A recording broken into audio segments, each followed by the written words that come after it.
do, guys? It's your boy Dream Team Neil. And your boy Dar, we back with another video. And guys, as asked, we here with Larry Bird, trash talking. Oh man, Larry I have Legend. heard, hey, we have heard that Larry the Legend do a lot of this. I A lot sure of did. he might as well have invented it. But we finna check it out because my guy definitely he a hooper. I seen the comments. Some people ask, do y'all know basketball? I know y'all gotta be 40 plus years old or 50 Come plus on years now. old. You know what I'm saying? Like we young out here. We still in our 20s. We know about Larry Bird. We just never Yeah. watched Larry Bird games, or you That's know what I'm saying? that's it. You know, I don't Playing in the know if '80s, '90s. We weren't born yet. we got HD and 4K now. I don't know if my eyes can go back to the fuzzy look. You know what I'm saying? So but we finna check this out. Y'all hit that subscribe button, send down those recommendations. So we playing them in the last play. He says to James Worthy, he says, you guys don't have to worry about it. I'm gonna go right over there that corner. He said, they're gonna set a screen for me. We're taking the ball out. He said, I'm gonna curl right over, and he's telling us to play. He's telling us to play before they even take it out. He said, I'm gonna go right over to that corner and I'm gonna catch it, and I'm gonna shoot it, and I'm gonna tie the game or win the game, whatever the case may be. They take the ball out, and I think it was either Danny or DJ, the late great DJ. Yeah. Take the ball out, the man curl right to the corner, shot a three, game over. It's like, are you effing kidding me? They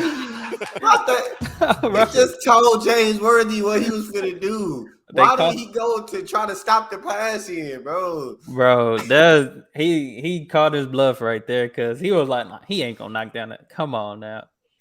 Man, he done gave you the whole game played, the whole word for word, bar for bar, D Neil. Word for word, bar for bar. And this man still did not go out and do what this man said. His hand. I'm a rookie. I'm playing against the Boston Celtics in the Boston Garden. I'm go shake. And Larry put both hands behind his back.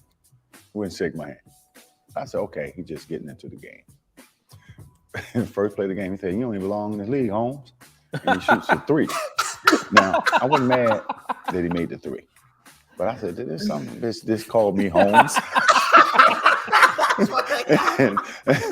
and he came down and did it again. So I'm pissed, you know. So next time down, see me on the breaking that pitch, and I jump up and I throw it down on him, man. I mean, he fouls me. And he said, hey, Rook, I like you. You got hot. He said, but I'm still getting 30 on your ass. I mean, that's who he was. But that was the only time he ever. Oh my God, that's funny right there. I swear to God, I like you, but I'm still finna cook you. You said 30 feet for that dunk. There you go. Talk trash to me because he respected me because he knew that I was gonna keep coming. That really taught me something, you know. If you wasn't prepared to play against guys like that, you got embarrassed. I always tell this story about Larry Bird. I remember him, he was cursing under his breath. And I asked him, I said, Larry, what's going on with you? He says, you guys are being disrespectful to me. And I says, what are you talking about? He says, you guys are putting a white guy on me. That's disrespectful. Wait, who's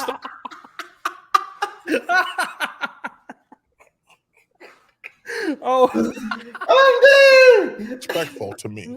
And I says, what are you talking about? He says, you guys are putting a white guy on me. That's disrespectful. Wait, who's the white guy you put on him? I can't remember who it was. I just started laughing. I had no comeback. But he says, it's disrespectful when y'all put a white guy on me. And I'm sitting there like, I'm laughing in the middle of a game. Larry told Robert Reedy the other day that he should have stayed in preaching. He had 50 points. And you know, Larry Bird ain't never been no great defense. He like sagging off a little bit. So he tell the guy, you can't shoot. I'm not worrying about guard you. I said, man, shoot it in the face. Shoot it in the face. Mark hit a three-pointer on Larry Bird and said, take a look at that. And Bird just came right back and hit three three-pointers in a row. Dang. Just basically said to him, and we all heard it, that you're out of your league. Or he'd say, Danny, give me the ball, or DJ, give me the ball. I got this guy in the torture chamber down here. Not the torture Why the chamber. guy was standing right there listening to him say it. The ball went to Larry. Isaiah was all out of whack. He had the ball at three-point range. He goes, hey, who's guarding me? Everybody looked around. He just stood there, held the ball, and Isaiah said, he ran out there and just shot it, three-pointer. Too late. Was the originator of getting in your face and talking trash. And then you sit there and you go, this guy up in my face talking noise. He ain't that fast. He's slow, but he knew how to aggravate you, agitate you enough to get you out of your game. I was guarding in my rookie year. He looked at me and he goes, "You can't stop me." And I looked at him. I said, "Gosh, boy, you're so confident." He goes, "Confident? You're a rookie. You don't know anything." He proceeded to score like 10 straight points on me. Coach took me out the game. My God. He walks by and he's laughing at me. Larry Bird catches the ball in the corner. I take off running out at Larry Bird. And right when he's getting ready to shoot, I jump. And as I go by, him, he tells me, he says, "Fly, Bird." And I go right by him. He shoots the ball. It's nothing but nylon. Larry Bird was a pain in the neck. My God. Anytime we had a chance to win, Larry Bird changed that. Larry Bird. I remember that one. There was a certain confidence you had because, if you ever got in trouble, give the ball to Larry and get out of his way. And he delivered. Double teaming Bird. Larry, Cash money. I swear. Well, you had the Bird night. I had the Bird night. Yeah, that was a tough night, man. The biggest argument that night is, you only scored 6 on me. But nobody was guarding Bird. He didn't cook me like that. You were trying to. Yeah, he cooked us. Not me. He cooked us. They only had 6 when I was guarding. When a guy is literally coming up the court, calling his shots. And Bird talked a lot of trash. And that's in New Orleans. That's in New Orleans. In that game, we're on the free throw line, and he literally says, left side over across the 3, and you're listening to him. That's a tough feeling. But okay, so you guys got Antoine Carr and Cliff Livingston got fined by Fratello, I think, and Eddie Johnson for celebrating Bird. Yeah, it was the best film session. Every time when I see Mike, we still laugh. God, it was so good. It was the greatest film session ever because back then you didn't have you watched the real game and just went with a video, and Mike rewound the celebration 20 times. He just kept not the shot, he just kept rewinding it, showing the guys. You remember they're giving each other high five. And then somebody falls off the bench. Yeah, too. that was Eddie Johnson. That was Eddie Johnson. Yeah. Eddie Johnson falls off the bench in laughter. And Antoine Carr and Cliff give each other high five. And our film session was 20 minutes of that. So it was. It wasn't. They he cooking everybody but us because we ain't getting in. I swear to God, they said, "Put me in a green jersey." I'm on his team. Somebody not playing good defense on Bird. It was you guys celebrating Larry Bird. Fratello wouldn't let it go. He just kept rewinding. And it was. I think Bird went by the bench one time too. He fell in the bench. Oh, he did. Yeah, and he called that one. That was the one where he fell in it. He literally said, "Off the glass into the trainer." And, and so it was a bad confidence, night. When Larry got on the roll, started shooting the ball. Every shot was going in. Goodbye, she's gone. I guess the 2-pointer was too close. When he runs by the bench, he goes, "That's a heat check. You see how hot I am." Right? He runs by Frank Layden, who's the funniest guy in the league. And Frank is coaching, and Larry says to him, "Hey, Frank, don't you have anybody on that bench who can guard me?" He goes, "'Cause nobody out here can." Frank looked down the bench and goes, "No." He'll look at you like, "Hey, what you doing out here? You better call somebody else." I even heard him tell the coach, "Hey, look, coach, you better get somebody else out here to guard me because I'm killing this guy." In last year's playoffs, Person was out to make Bird eat his words while adding a few choice comments of his own. Chuck Person, he definitely has his reputation. During the playoffs, he just went AWOL, and he just went to work. You can see Wilson playing a little Bird, giving it back to him time.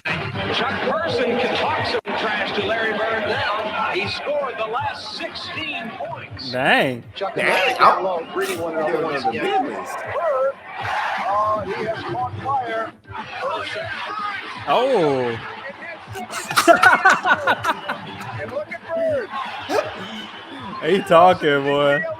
I swear to God. Yeah, it is real special because I've known Chuck for a while, and we've always had run-ins, but it always seems like I get the last word. Bird's ability to get the final word is made for many a magic moment. Oh my God. And this week, we relive a game when Larry was in rare form, and Xavier McDaniel was eager to lend an ear.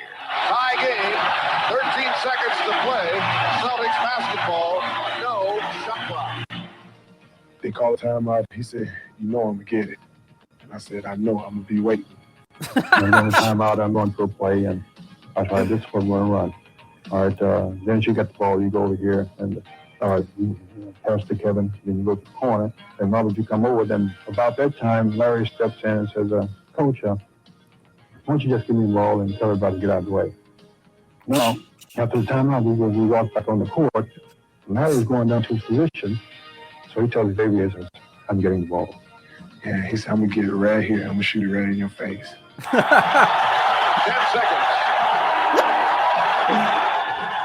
5 and Bird has the basketball. They shot 2 people face. Oh, he was sprinting over there to double team, bro. Oh, and everything. He was running with all his might. He couldn't get there fast enough, boy. That's crazy. 2 seconds on the clock. And he was like, "I didn't mean to leave 2 seconds on the clock." I went back to the left sideline, like, damn. Larry Bird just phenomenal the way that he will contribute in the clutch time. Larry was complaining to the refs, and I was complaining to the refs. And the next time down the court, it got in my face. I was up 38-6. That's how I summarize it. The 84 Olympic team is playing an exhibition game against a bunch of pros, including Larry Bird, and they were in the warm-ups. And a ball bounced down from the college end of the court to the pro end. And Michael Jordan went down to chase it. The ball happened to be picked up by Larry Bird. And Michael went up a few feet away from Larry Bird and held out his hands. And Bird took the ball and fired it back down the court over Jordan's head. The disrespect. As if to say, you're not only not getting this ball, I don't give a damn who you are. Larry Bird knows exactly who this guy is and what's going to happen. I ain't gonna lie, Jordan did cook him rookie year. You know what I'm saying? I certainly, he still lost all the time, but he on everything. Individually, he was cooking on everything. Hey, now I give Michael the upper hand on Larry and Bird, or Larry Bird and you know. The next few years, and he wants to get every edge he can get right now. I got a pulled hamstring, so I'm not playing tonight. He walks down to me. Man, I'm sorry you're not playing. But he said, "I'm going to tell you what. Since you're here, I'm going to put a show on for you. So you just sit back and watch, okay?"